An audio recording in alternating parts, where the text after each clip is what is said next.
Ah, ganun ho ba? Balita ko maraming magagaling na manggagamot sa Siraway ah. Sagot naman ng binatilyo. Nang marinig ito ni Benedicto, tumawa lang naman yon habang sumasang-ayon sa sinabi ng binatilyo. Sa pagpapatuloy ng kanilang pag-uusap, doon niya napagtanto na wala pa palang matutuluyan ang binata. Upang hindi na yon gumastos, inalok niya itong manatili sa kanilang tahanan. 2 araw lamang ang itatagal nito, gawa ng meron yung misyon na kinakailangang matapos. Ayon sa binata, na kaya lang naman siya napunta sa pako sa kadahilan ng may pinapahanap sa kanyang isang nilalang.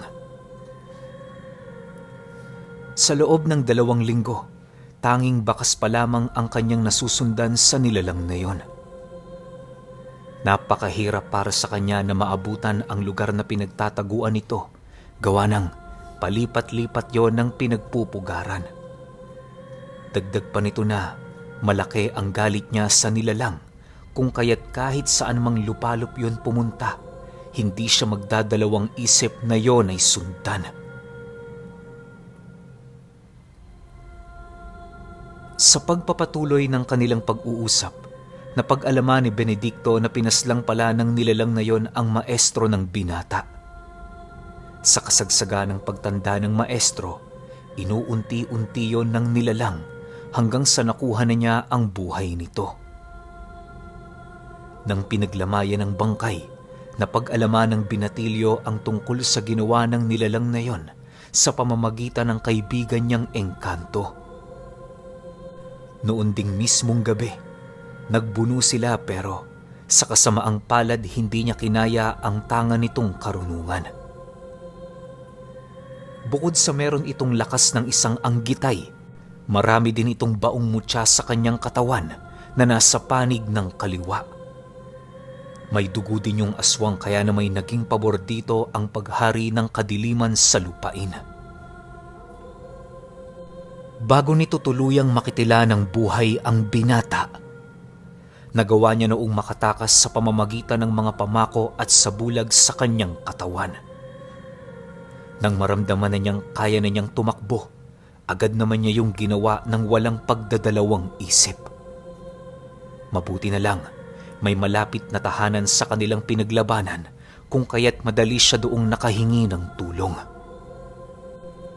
Magmula noong nangyari ang insidente, isinumpa ng binata sa kanyang sarili na hanggang sa pagtanda, hahanapin niya at kikitila ng buhay ang nilalang na yon. Hindi siya titigil hanggat hindi niya nakakamit ang hustisya para sa pagkawala ng kanyang maestro.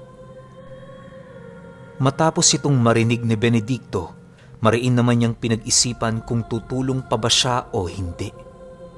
Alam niya sa kanyang sarili na madali niyang mahanap ang nilalang na yon sa kadahilan ng meron itong dugo ng aswang. Ang inaalala niya lang ay ang may iwan sa kanyang mag-ina kung sakali mang sumama siya. Noy, may balita ka ba sa kinaroroonan ng demonyong ito? Sa tingin mo, nandirito ba siya sa baryo? Kung narito lang din siya, abay tutulungan na kita para namang kahit papaano matahimik ka na. Wika ni Benedicto.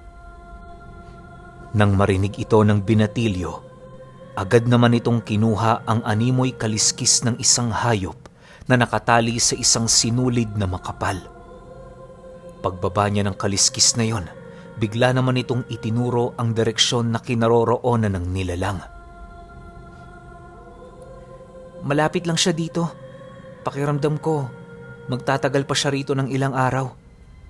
Nakahiligan na kasi ng demonyong yon na kumain ng sanggol sa bawat lugar na kanyang madaraanan. Paliwanag ng binata.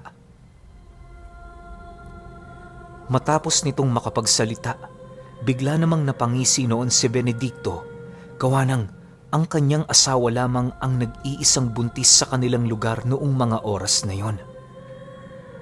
Kung magkataong naghahanap yon ng nilalang na maaaring mabiktima, paniguradong bibisita yon sa bahay niya. Upang hindi mabulabog ang nilalang, Inutusan niya ang binata na hanggat maaari, ikubli niya ang kanyang presensya. Maaari kasing mag-alanga ng nilalang na hinahanap nila kung mararamdaman nito ang presensya na medyo pamilyar sa kanya. Dahil sa abiso noon ni Benedicto, kaya na may agad na sumunod ang binatilyo. Ang una nitong ginawa, alisin ang bakod at puder sa kanyang katawan bago tuluyang ikalas ang kanyang mga medalyon at talandro. Iniwasan niya ding mag-usal ng kung ano-ano nang sa gayoy sa loob lamang ng araw na yon, bumaba ng husto ang kanyang presensya. Kinahapunan, halos hindi na maramdaman ni Benedicto na isang antingero ang binata. Labis-labis naman ang kanyang pasasalamat dito, gawa ng kahit papaano'y hindi yun nagduda sa pagsunod ng sinabi niya.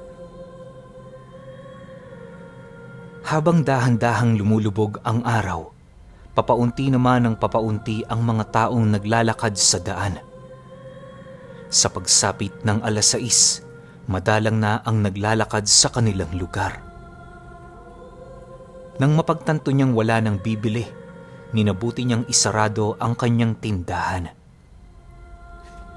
Matapos nilang maghapunan, bahagya naman silang nagpahinga sa labas ng tahanan nilang mag-asawa. Habang pinagmamasdan nila ang tahimik na paligid, wala naman silang nakitang kakaiba. Akala ni Benedicto hindi na magpapakita ang nilalang na kanilang hinahanap, pero pagtungtong ng 8:00, doon nila nasilayan ang pagdaan ng isang matandang nakasuot ng malapad na salakot. Meron na naman yung hila-hila na kalabaw na pinagpipiestahan ng napakaraming langaw. Sa pagharap ng matandang yon sa kanyang tahanan, bigla naman itong tumitig sa kanya habang nananatiling walang imik. Upang hindi nito magawang masilayan ng binata, sinigurado niyang balot yon ng kanyang sabulag. Sa pagpapatuloy ng ganoong pangyayari, nasipat niyang nagpatuloy ito na parabang wala itong pakay na siya ay kumprontahin. Hindi ka man lang ba makikipag-usap dito? Masayang wika ni Benedicto habang naglalakad papalayo ang matanda. Nang marinig nito ang kanyang sinabi, bigla naman yung natigilan. Unti-unting tumitig sa kanya ang nanlilisik na mata ng matanda habang nananatiling nakahawak yon sa tali ng kalabaw. Sa muli nilang pagtititigan, nag-angil na sumagot naman yun sa kanya ng,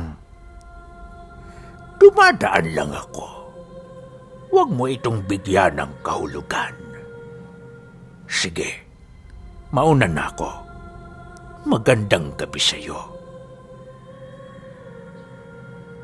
Matapos nitong makapagsalita, dali-dali naman yung naglakad papalayo. Hindi na ito sinundan nila Benedicto, gawa ng may mga iilang tao pa noon na nasa labas. Ilang minuto pa ang lumipas, mismong ang binatilyo ng katabi niya ang nagkumpirma na yun nga ang matandang hinahanap niya. Nanginginig ang buong katawan nito habang nagsasalita na parabang meron yun doong takot na nararamdaman. Upang hindi na yun gaanong masindak, minabuti ni Benedicto na kumbinsihin yon na wala siyang dapat ipag-alala sa ganoong nilalang.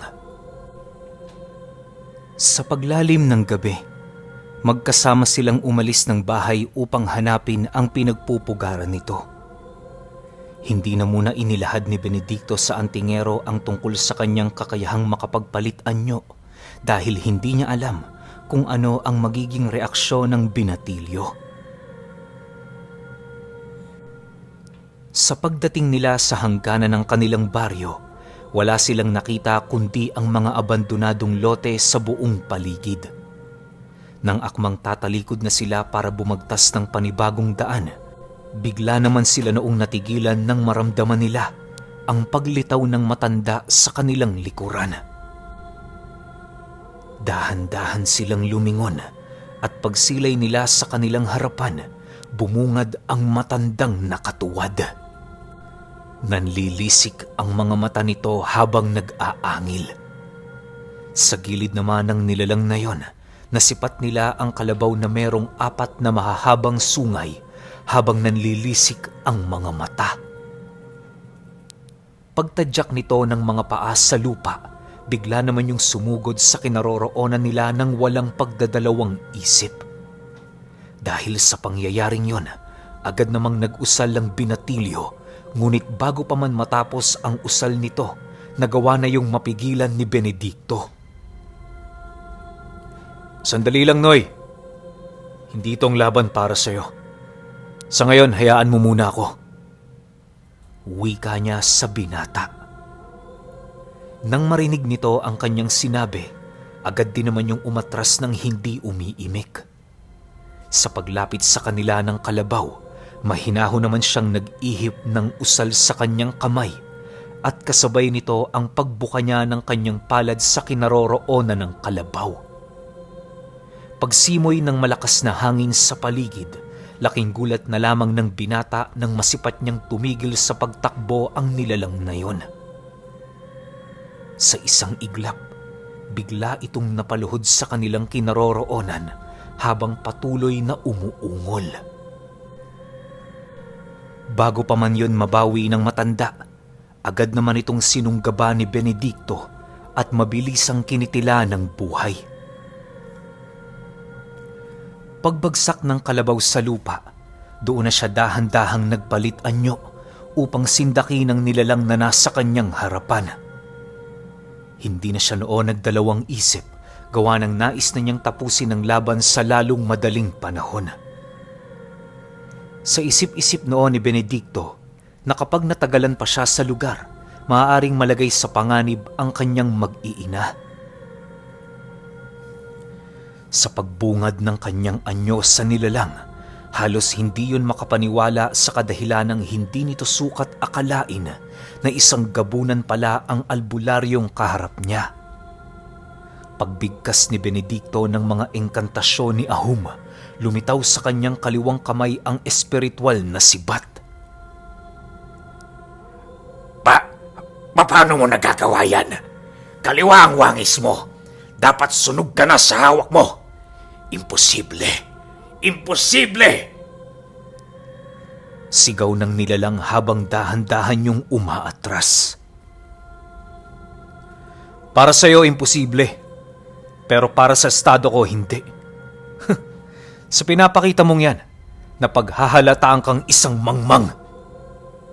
Gigil na sagot naman ni Benedicto. Matapos niyang makapagsalita, tuluyan na nga niyang nilapa ang matanda ng walang kahirap-hirap.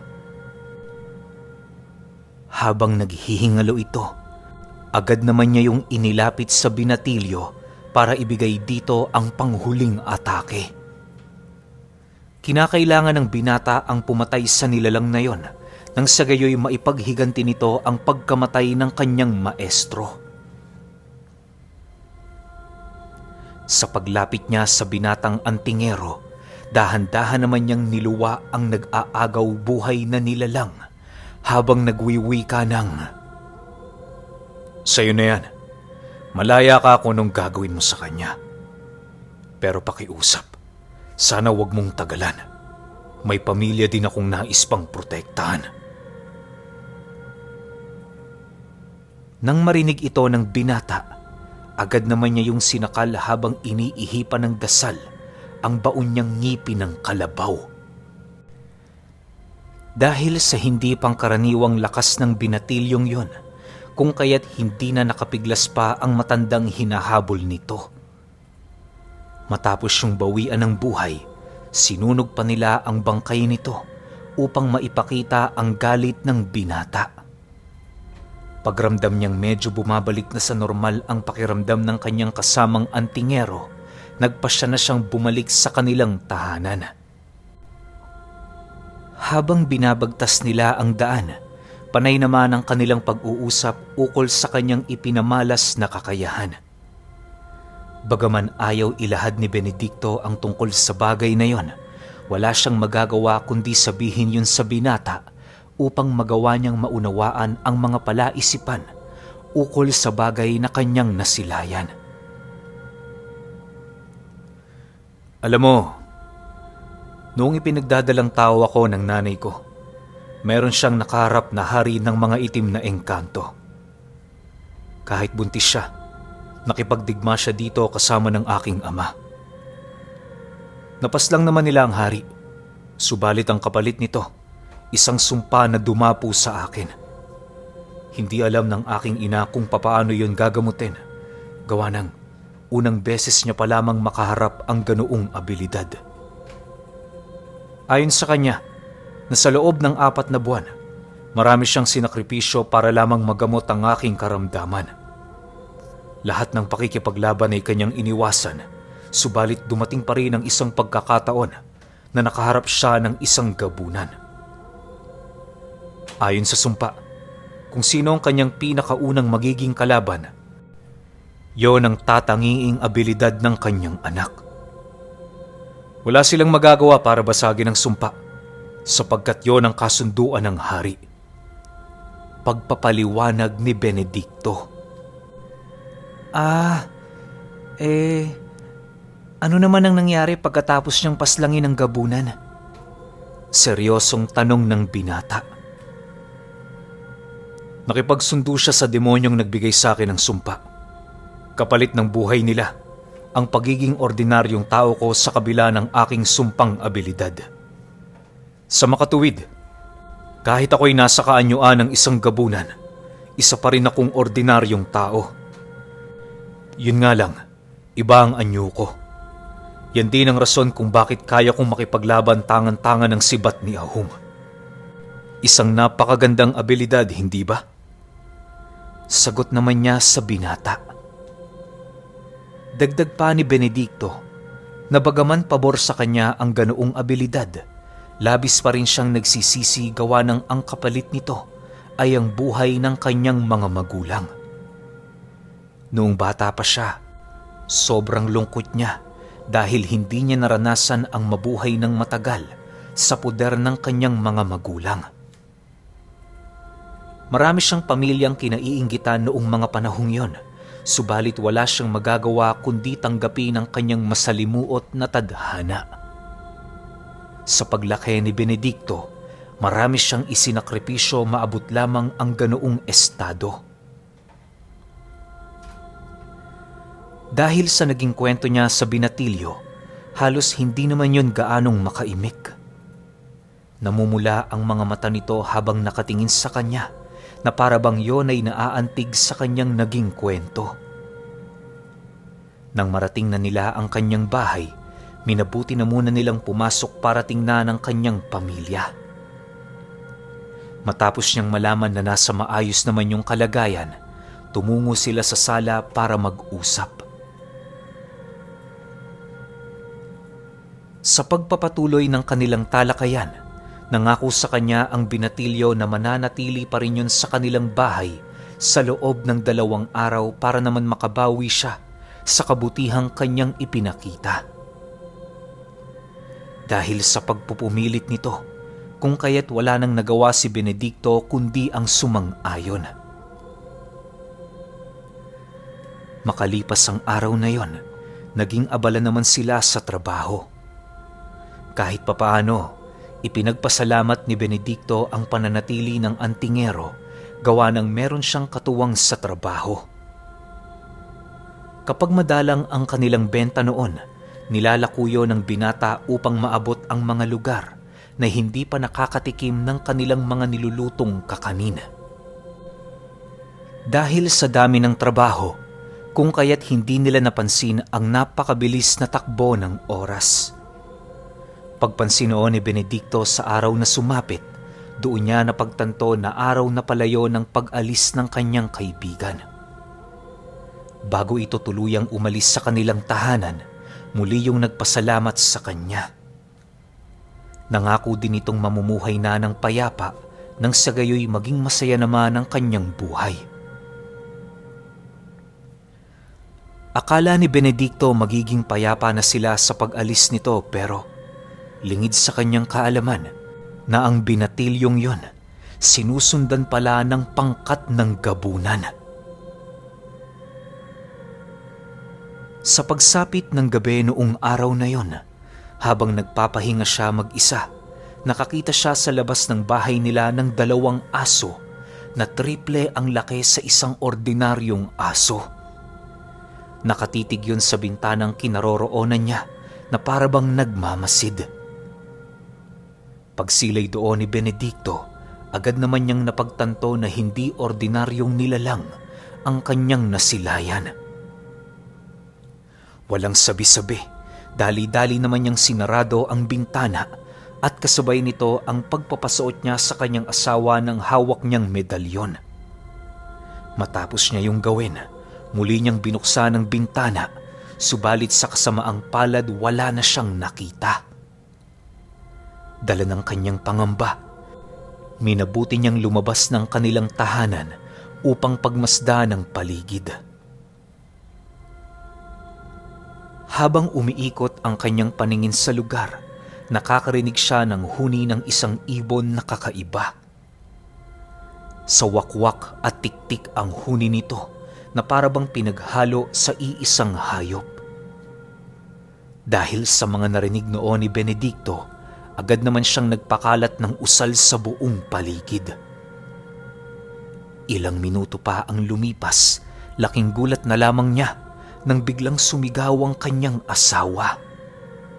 Sa sobrang takot niya noon, agad naman niya yung pinuntahan para tingnan. Subalit pagdating niya sa silid, napagtanto niyang nananaginip lang pala ito. Mga demonyo! Sino-sino na naman ba tong nakikipaglaro sa akin? Wika ni Benedicto sa kanyang sarili. Matapos niyang makapagsalita, agad naman niyang binigtas ang daan patungo sa kanilang bakuran. Nang mapagtanto niyang wala ng tao sa daan, agad naman siyang nagpalit ng anyo upang mas lalo pang mapalawak ang kanyang pagramdam at pagmasid sa buong paligid. Sa pagpalit ng anyo noon ni Benedicto, una niyang nasipat ang 2 asong nagtatago sa talahiban. Pagsilay niya doong nagmamasid pa rin ang mga ito, hindi na siya nagdalawang isip pang sumugod. Sa sobrang bilis ng pagtakbo noon ni Benedicto, halos segundo lang ang naging pagitan bago niya tuluyang narating ang talahibang halos 50 metro ang layo sa kanila. Sa bilis ng pangyayaring yon, halos hindi na nakagalaw ang 2 aso na nagmamasid. Pagsilay nitong nasa harapan na siya, bigla naman yung kumaripas ng takbo, subalit bago pa man yun makalayo, nagawa na niya yung mahawakan. Habang nagpupumiglas ang 2 nilalang, walang pag-aatubili naman niya itong nilapa gamit-gamit ang kanyang matatalas na mga pangil. Sa pagnuot nito sa kalamnan ng mga aso, wala na yung nagawa kundi ang mapasigaw ng bahagya habang unti-unting hinaharap ang kanilang kamatayan. Nang mapagtanto niyang hindi na yun gumagalaw, minabuti niyang itapon ang bangkay nito sa mga talahib upang madaling makabalik sa kanilang tahanan. Sa pagbalik niya sa bakuran ng kanilang bahay, ramdam niya ang katahimikan sa buong paligid. Habang pinakikinggan niya ang huni ng mga insekto, nakakarinig siya ng mga mahihinang yapak sa lupa. Ilang minuto pa ang lumipas, doon bumungad sa kanya ang isang malaasong nilalang na merong wangis ng tao. Matatalas ang balahibo nito at meron yung mahahabang bisig at matatalim na mga kuko. May buntot din ang nilalang na yon at meron yung napakahabang bunganga na parabang isang nguso kung iyong pagmamasdan. Pagsilay ni Benedicto sa marka ng nilalang na yun sa dibdib, bigla naman siyang napawika ng isang kurkur. Nang marinig ng nilalang na yon ang kanyang sinabi, Bigla naman yung umalulong at kasabay nito ang paglaho ng wangis nito sa dilim ng paligid. Subalit dahil sa napakatalas na paningin noon ni Benedicto, kung kaya't hindi naging mahirap para sa kanya na matuklasan ang kinaroroonan ng nilalang. Hindi ba may alaga ka? Nasaan ang alaga mo? Ilabas mo na! Wika ni Benedicto. Matapos niyang makapagsalita, bigla naman siyang napalingon sa kanyang likuran nang maramdaman niya ang pagsugod ng nilalang. Sa paglapat ng kanilang matatalas na mga kuko, kitang-kita niya ang pag-aangil nito habang pilit na pinangingibabawan ang kanyang lakas. Ngunit dahil sa gabunan itong si Benedicto, kung kaya tapatan lang naman ang kanilang kakayahan. Maya-maya pa, hindi na sipat ng nilalang na yon ang paglitaw ng kanyang sibat na siya namang nagbigay sa kanya ng pagkakataon para yon ay tuhugin. Subalit bago pa man tumama sa kurkor ang kanyang pinakawalang pag-atake, laking gulat na lamang niya nang bigla yung matapik ng isang dambuhalang nilalang na merong napakaputing pagmumuka. Pagsilay niya sa dibdib nito, bigla naman yung bumuka na parabang yon ang bunganga ng nilalang na yon. Dahil sa pangyayari, minabuti ni Benedicto na umatras upang mapaghandaan ang kanyang susunod na pag-atake. Okay,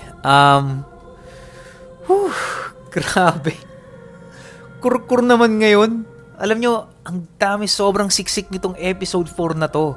Tsaka yung pinaliwanag niya kung bakit ganun yung klase ng abilidad niya, sobrang tindi ng twist na yun. Kaya pala, hindi matatakas ang sumpa yung abilidad ni Benedicto. Kung alam ko lang sana yun yung title natin, oh. Hindi matatakas ang sumpa. Grabe, ang ganda nito. Sobrang ganda nito, promise. Isipin ninyo, nasa Maynila pa lang to si Benedicto. Nasa Paco, Maynila nga eh. Tapos ang dami ng ganitong kakaibang nangyayari. Well, 1947, kasalukuyan pa lang kasing nagre-regenerate yung bansa natin. Kasi nga, kakatapos lang ng gera niyan eh. 2 taon pa lang yung lumipas. So, hindi pa tayo ganong kapulido. Meron dyan iba. Trauma pa. Nagtatago pa rin kasi hindi naman sila updated na tapos na yung gera eh. Hindi naman tulad ng panahon natin na yun na konting galaw mo lang, pwede mo nang i-update. Kanila siguro, linggo, buwan o taon bago makarating yung balita. Di ba? Pwedeng ganun eh. Kaya yung mga tao rito siguro nung panahong tong 1947, kung meron akong listener dyan na buhay na o may isip na nung taong to, paki-explain naman kung ano yung itsura nung Paco para mas lalong lumawak yung imahinasyon namin para sa kwento na to. Kasi ang ganda talaga nito. Pero yung 5-6 natin baka medyo madedelay, no? Kaya siguro bukas 2 one-hit tayo kasi meron din ako ditong 2 malupit na one-hit na siguradong aabangan ninyo. Pero pag nagkapondo tayo ng mahaba, idire-diretso na natin to hanggang finale. Hindi naman to sobrang haba eh. Kaya pahintay na lang ako. Yun lang. Salamat.